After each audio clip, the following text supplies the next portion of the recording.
Hola a todos, mi nombre es Ivette Bonilla, integrante del grupo Las Águilas, junto con Gerson Madrid, Aaron Jocor, Oscar Padilla, Fernando Mejía y Lester Bonilla.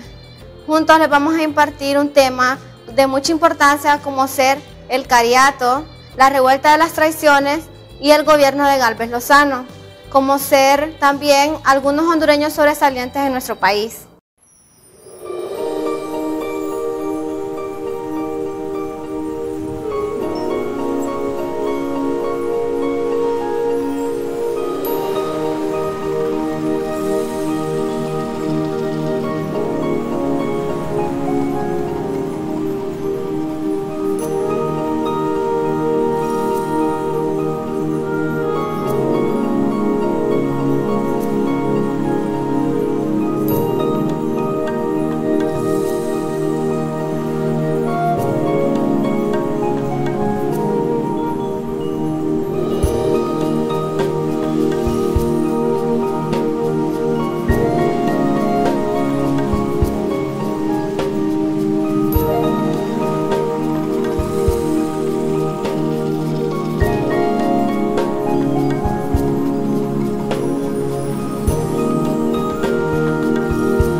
El Cariato.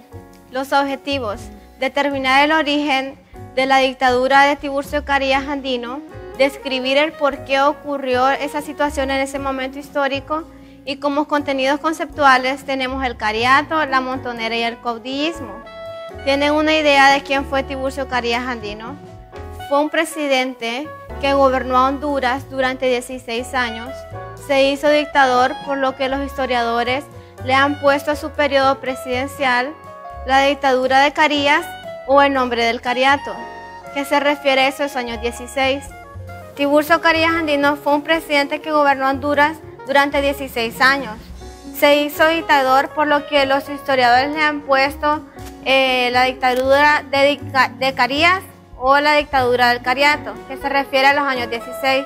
Tiburcio Carías Andino nació el 15 de marzo de 1876 y murió en Tegucigalpa un 22 de diciembre de 1969, a una edad muy avanzada, más de 90 años. Él se inicia joven en la política y va a llegar a ser presidente de Honduras alrededor del año de 1933, después de haber vencido a su oponente político en la última montonera, realizada en el año de 1932 y que se conoció como la Revuelta de las Traiciones. A partir de ahí, Tiburcio Carías Andino empezó un gobierno en el cual trató de llevar la paz a Honduras antes del gobierno de Carías. Recuerden que teníamos muchos hechos violentos. De hecho, aunque Carías ya había ganado las elecciones, en 1994, debido a una montonera, tuvo que entregarle a Vicente Costa la oportunidad de poder ser presidente al fin de que la paz pudiera continuar en nuestro país. También en una segunda oportunidad, él salió ganando y se vio la necesidad de ceder su puesto con tal de que todo se mantuviera en orden y en paz.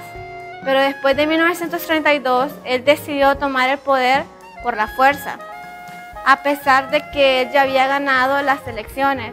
Y entonces logró entrometerse como presidente de Honduras a partir del año de 1933. En ese sentido, Tiburcio Carías Andino no solo había tenido experiencia participando políticamente en las montoneras, sino que participando políticamente en ciertos gobiernos. Por ejemplo, lo vemos en esta imagen realmente histórica de la visita de Charles Lindbergh a Honduras. Fue el primer piloto en cruzar el Atlántico desde Nueva York a París en avión, la primera vez que se hacía. Posteriormente hace un viaje de buena voluntad y a Honduras llega cuando en este gobierno estuvo Paz Barahona y Tiburcio Carías Andino era uno de sus ministros. Por eso lo vemos en esta imagen también al lado de Charles Lindbergh.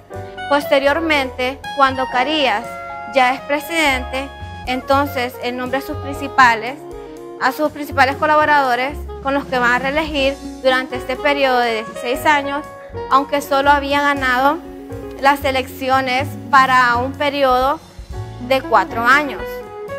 ¿Cómo fue que logró este tanto? Sencillo, Tiburcio Carías Andino se va a reelegir por primera vez y modificar la Constitución de 4 a 6 años. Posteriormente, lo que va a ocurrir es que unos diputados van a introducir una noción para que Carías continúe en el poder porque el pueblo lo pide. Y esto va a ser así, entonces va a tener otros 6 años más completos. Los 12 y un último periodo posteriormente se asume como no hay necesidad de elecciones porque la gente está contenta con el gobierno de Carías. Entonces, él continúa en el poder hasta 1949.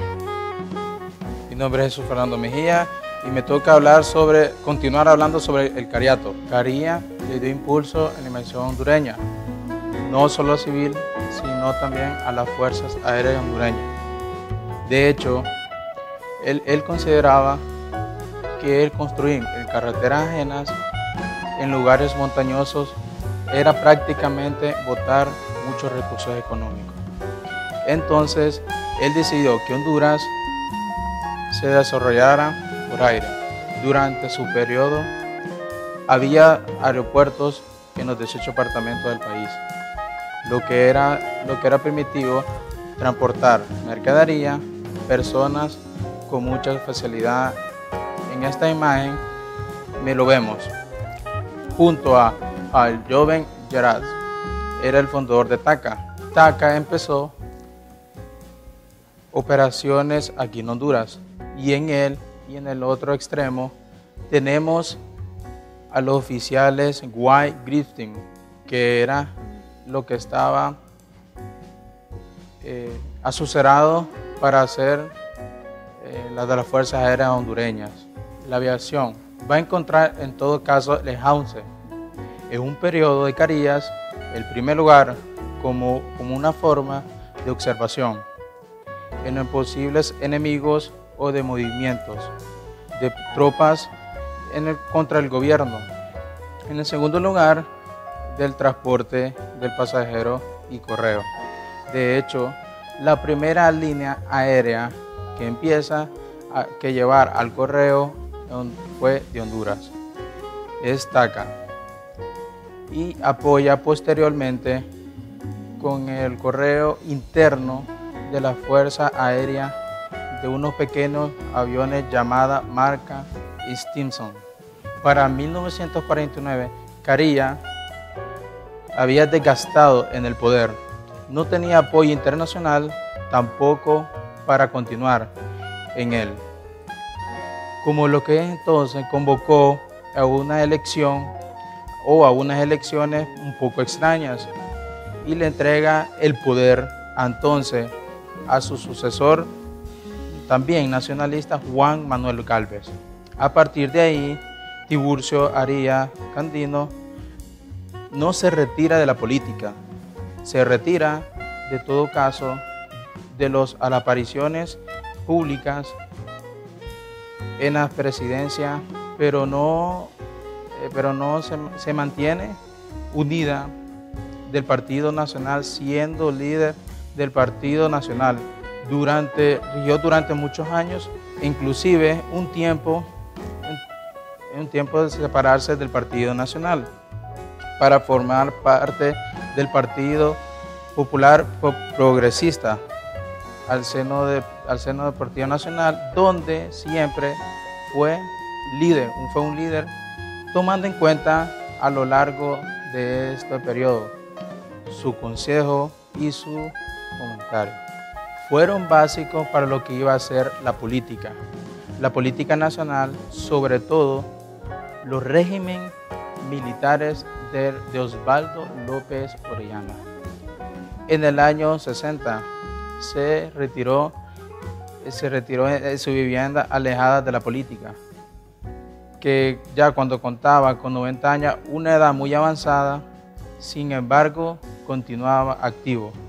En cuanto que pensaba, paseaba en el Parque Central, se sentaba todas las tardes en la acera de su casa, nada atentó con él, nunca contra él, nadie le amenazó de muerte y prácticamente los últimos días lo vivió tranquilamente. Hasta a partir de julio de 1969 se vio postrado en su cama, muriendo, como les dije anteriormente, antes de la noche madrugada del 22 al 23 de 1969.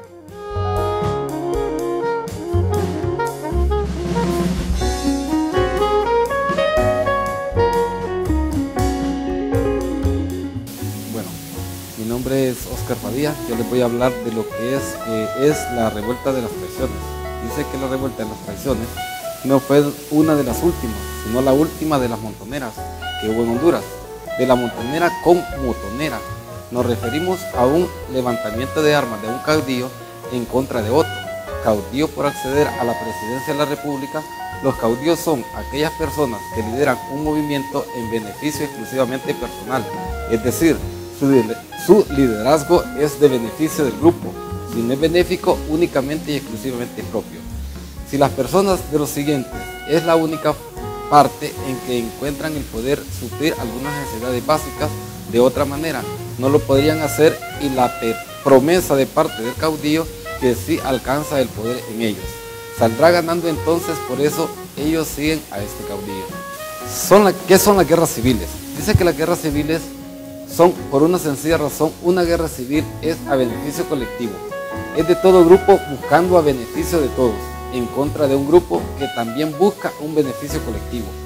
Pero los líderes no salen ganando nada de este tipo de cosas. Por ejemplo, tienen la Guerra Civil Americana, que fue ocasionada por la industria del norte, en sentencia como estándares de la economía, debido y que en el sur los algodoneros continúan en el cultivo colonizador del que resistían a las industrializaciones. Entonces, lo que no aceptaron de bueno tuvieron que aceptar a la fuerza, cuando en la Guerra Civil Americana y al final toda la nación americana se industrializó a beneficio obviamente de lo colectivo.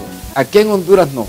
Aquí en Honduras tenemos montoneras, lucho entre caudillos en caso de revueltas y tradiciones. Resulta ser Tiburcio Carillas Andino ganó las elecciones, pero no fue aceptado por otro fracción política ni tampoco por algunos caudillos de la época que se levantaron en armas en contra del presidente Mejía Colindres, que estaba antes de Carías. Durante su periodo se realizó con las elecciones de Carías. Ganó Mejía Colindres, quien entrega la presidencia a Carías, pero lamentablemente los demás líderes se levantaron en armas contra su gobierno para que no entregue el poder a Tiburcio Carías Andino. Muchos se levantaron en armas, había dado a su apoyo a Carías Andino. Sin embargo, las tradiciones, al comprometerse en contra, por esto la resuelva se conoce como la resuelva de las tradiciones, porque muchas personas que habían estado con Carías le traicionaron y se levantaron contra él ante Tiburcio Carías Andino. Entonces le solicita a Vicente Mejía Colindres que le permite armar un ejército para defender el gobierno que estaba de turno.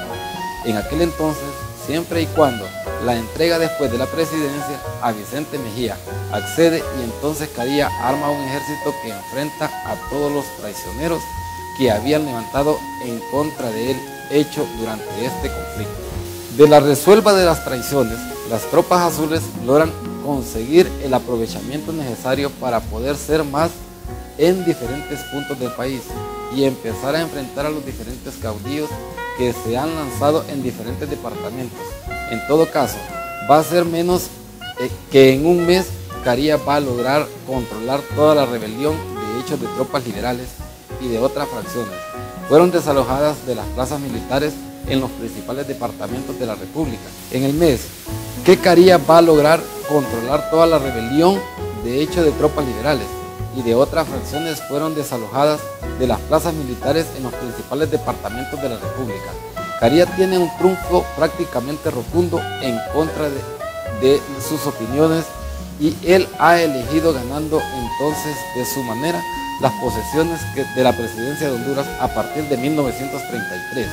Tiburcio Carías Andino era único dictador que tuvo paso de 16 años en el poder.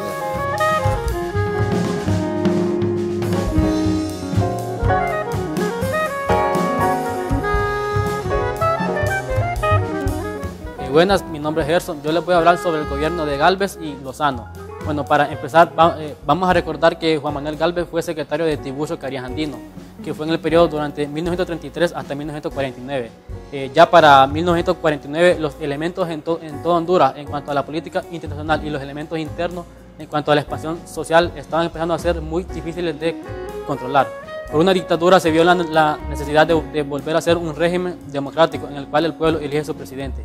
Y de ahí que Tiburcio Carías Andino propone como presidente a su secretario Juan Manuel Gálvez. Entonces Gálvez asumió el poder, que fue a finales de 1949, ya para iniciar su periodo en enero de 1950, siendo su vicepresidente don Julio Lozano Díaz, que también él era un secretario de Tiburcio Carías Andino.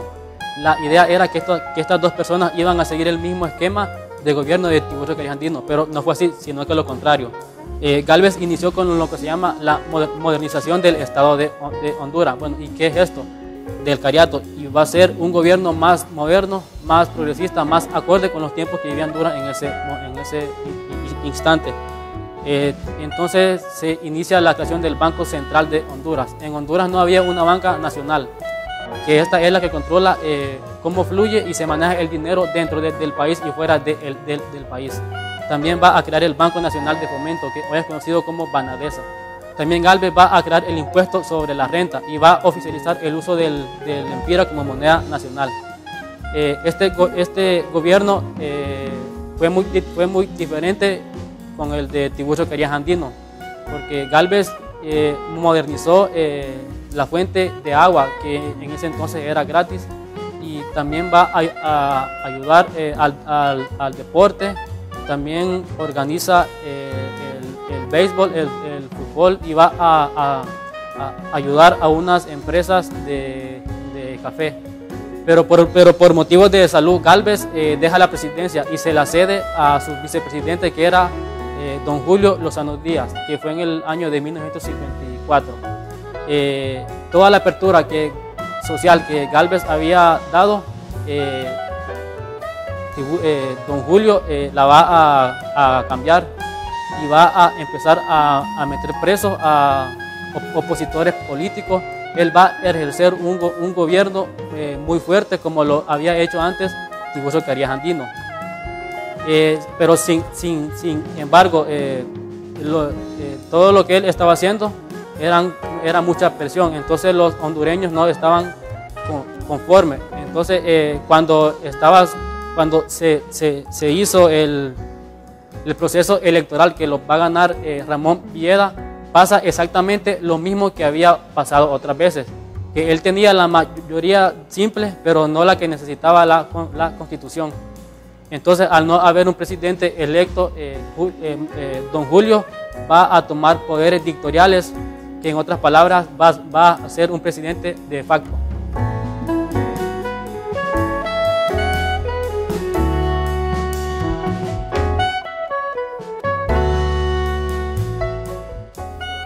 Soy Aaron Paul y les voy a hablar sobre Marco Tulio Medina. Nació en Tegucigalpa, la capital de Honduras, el 19 de septiembre de 1959. Es un investigador en los campos de la neurología y epilepsia. Actualmente se desempeña como decano de la Facultad de Ciencias Médicas en la Universidad Autónoma de Honduras.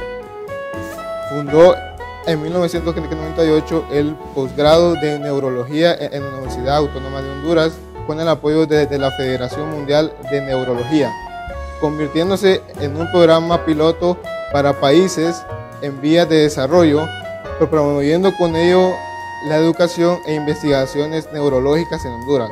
Premio al mejor investigación de la Universidad Autónoma de Honduras en el 2011, Premio Salvador Moncada a la mejor trayectoria de investigación científica en el 2006, Premio Nacional de Ciencias en José Cecilio del Valle en 1996, condecoración José Cecilio del Valle, Gran Cruz de Plata y Premio al investigador del 2009 al 2010 por el Club Rotario de Tegucigalpa.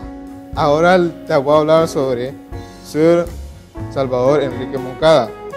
Es un médico nacido en Honduras, educado en El Salvador y naturalizado británico. Nació el 3 de diciembre de 1944 en la capital de Honduras.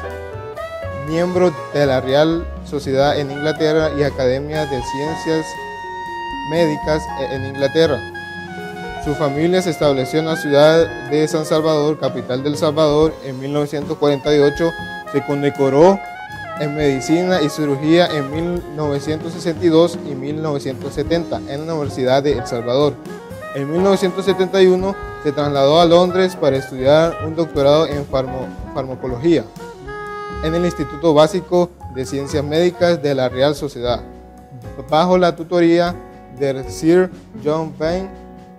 Volvió a Honduras, después alcanzó el cargo de director de investigaciones en 1986.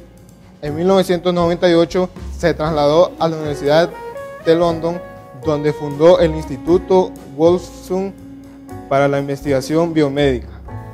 También sus principales investigaciones han estado centradas en los efectos farmacológicos de las sustancias vasoactivas, especialmente productos del metabolismo de diversos ácidos, así como es la síntesis, acción y degradación del mediador biológico óxido nítrico. También ha realizado importantes trabajos en temas de inflamación, plaquetas, interacción entre plaquetas y la pared vascular, trombosis y arteriosclerosis. Su investigación sobre las drogas relacionadas al sistema circulatorio incluye el desarrollo del fármaco conocido como Viagra. Soy Lester Bonilla, le voy a hablar sobre el científico Darío Gutiérrez. Nació en Tegucigalpa, se crió en Intibucá, hizo su primer parte de secundaria en Esperanza. Darío Gutiérrez es uno de los principales investigadores del Centro de Cáncer de Alemania, donde hace experimentos con ratones transgénicos, tratando de encontrar conexión entre la obesidad, la diabetes tipo 2, entre otras investigaciones. Antes de destacar como científico en Alemania, había hecho los primeros pininos en Estados Unidos, hacia donde se fue a adolescencia para ver a su madre, quien ya la había nacionalizado en el país norteamericano. Casarse con un norteamericano iba solamente por temporada, pero terminó quedándose para aprovechar las oportunidades. Iba solamente por una temporada, pero terminó quedándose para aprovechar las oportunidades en el estudio que les presentaron. Al terminar la high school, entró a la Universidad Estatal de California de San Bernardino a estudiar química con la mira de hacerse médico. Tuvo que trabajar como repartidor de pizza en la zona residencial para ayudarse con sus gastos. No le iba tan mal, le daban sus buenas propinas, aparte de ello disfrutaba su trabajo, porque cada día vivía de experiencia diferente. Su interés por la investigación comenzó en ciertas que entró al laboratorio de un reconocido profesor de la universidad, en el momento que trataba de encontrar una forma de descontaminar el agua nevada de California. Al hondureño se le ocurrió el proceso, explicándolo en términos sencillos, consistía en crear una resina orgánica para que el químico causante de la contaminación se pegara en la misma. Luego logró separar la resina para sacarla en agua libre de toda impureza. El estudio sobre esa primera experimentación, llamada tecnología y purificación y separación, fue publicada por la revista especializada, en lo cual abrió las puertas del mundo a la investigación científica.